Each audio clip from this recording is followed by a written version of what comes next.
নমস্কার। আজকে আমাদের সঙ্গে উপস্থিত আছেন WBCS 2022 group C selected candidate Sanchita madam.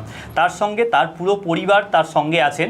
অনেকের ধারণা থাকে মেয়েদের বিয়ে হয়ে গেলে বা ফ্যামিলি হয়ে গেলে তারপর আর প্রিপারেশন করা সম্ভব নয়, বা সম্ভব হলেও শেষ পর্যন্ত চাকরি পাওয়া সম্ভব নয়। কিন্তু এই মিথ ভেঙে দিয়ে সঞ্চিতা ম্যাডাম দেখিয়ে দিয়েছেন কিভাবে দুটো যমজ বাচ্চাকে নিয়ে ফ্যামিলি সাপোর্ট থাকলে কিভাবে এগিয়ে যাওয়া যায়। তো ম্যামের এবং তার হাজব্যান্ডের মুখ থেকে একটু শুনে নেবো যে কিভাবে আপনারা এই অসাধ্য সাধন করলেন।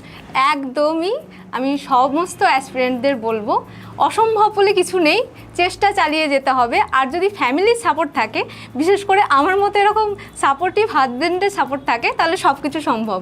আর সবার উপরে আমার এই যে দুই মেয়ে, যেমন মেয়ে, এই দুজনের যে সাপোর্ট সেটা অনেকটাই। কারণ এই যে পরীক্ষাটা 2022-এর, তখন এদের বয়স ছিল মাত্র 2 বছর। এদেরকে সঙ্গে নিয়ে আমি পরীক্ষা দিতে গিয়েছিলাম। তো এই সমস্তটা নিয়েই চলছে। তো অসম্ভব বলে কিছু নেই।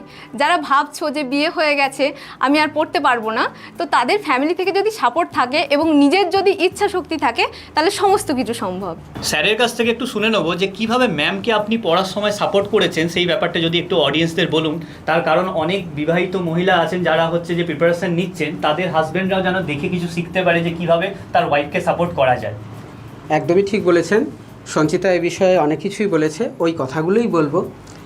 আমাদের বিবাহের পরে সঞ্চিতাকে আমি সার্বিকভাবে সাহায্য করে গেছি, মানসিকভাবে কখনো ভেঙে পড়তে দিইনি। ও হয়তো একটা সময় এমন ফিল করেছে যে আমার দ্বারা কিছু হবে না, আমি সেই জায়গায় ওকে প্রতি মুহূর্তে বলেছি আমি তোমার পাশে আছি, তোমার যতদূর সাহায্য লাগবে আমি কখনো পিছবো না। সেই সাপোর্টটা ওকে আমি বরাবরই দিয়ে গেছি, ফিনান্সিয়ালি বটে এবং মেন্টালি যত রকম সাহায্য করা যায় ওকে আমি সাহায্য করেছি। আমি শেষ একটা কথাই বলে দিই।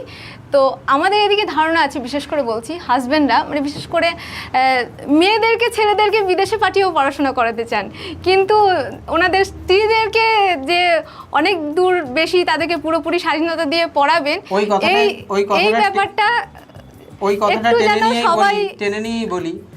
বাবারা সাধারণত নিজের সন্তানদের, বিশেষ করে মেয়েকে বিদেশে পড়াশোনা করাতেও চায়, কিন্তু নিজের স্ত্রীকে কেউ চায় না। অনেকেই চায় না, অনেকে আবার চায়।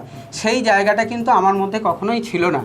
আমি প্রথম থেকেই বলেছি তোমাকে পড়াশোনার যত রকম সাপোর্ট করা দরকার সেগুলো আমি করি। তো আমার রিকোয়েস্ট সবাইকে একটু যদি সাহায্য করে, কারোর যদি ইচ্ছা শক্তি থাকে পড়াশোনা করার, সবাই একটু হেল্প করো। একদমই। তো সেখান থেকেই আমি বলি, শুধুমাত্র হাজব্যান্ড ওয়াইফ নয়, আমরা আমাদের বন্ধুদেরও সাপোর্ট করতে পারি, আমাদের ছেলে মেয়ে যারা আছে, গার্জেনরা যারা দেখছেন। তো একটা যেন ইকোসিস্টেম তৈরি হয়, সবাইকে যদি আমরা সাপোর্ট করি, তাহলে কিন্তু আমরা অনেক ভালো জায়গায় যেতে পারবো। তো এইটুকুই আজকে বলার।